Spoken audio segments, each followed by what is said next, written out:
rich man's house, and I took back what he stole from me, took it back. Doncs el feminisme a Sant Feliu, igual que la resta de tot l'Estat, igual que la resta del món, es troba en un bon estat de salut. Les dones, des de l'anterior 8 de març, hem sortit molt al carrer per reivindicar els nostres drets, per lluitar contra les desigualtats que patim, i això a Sant Feliu també es nota, perquè hi ha molt moviment de dones joves. El que estem intentant és poder aglutinar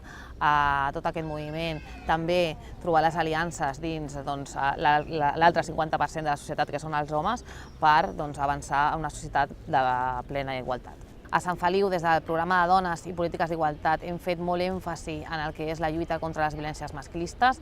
També treballem molt tots els temes relacionats amb la sensibilització. El que volem és arribar al màxim ventall possible de població, i aquí on fem molt d'èmfasi és a les escoles.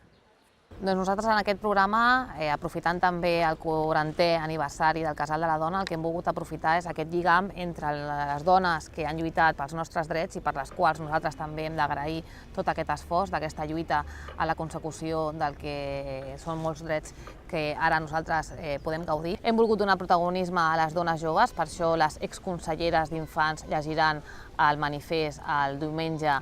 a la plaça de la Vila, i també convidem a totes les persones que vulguin a participar d'aquest acte. Enguany el que fem una altra vegada és sumar-nos a la vaga feminista del 8 de març, per això des del programa de dones, des del Consell de Dones, no programem cap acte, excepte la lectura del manifest a les 12 del migdia a la plaça de la Vila, però que serà una lectura coral, que el que volem és que participin dones de tots els àmbits, per donar també aquesta mostra que el que fem és, si les dones parem, aturem el món. Convoquem a les 5 de la tarda a l'estació, també farem una segona lectura del manifest i marxarem plegades a la manifestació de Barcelona, perquè el que també volem demostrar que juntes som més fortes, i el que cal és posicionar el moviment feminista en l'agenda política, cosa que ja hem fet, i el que volem continuar és lluitant pels nostres drets, perquè hem de dir que ja n'hi ha prou.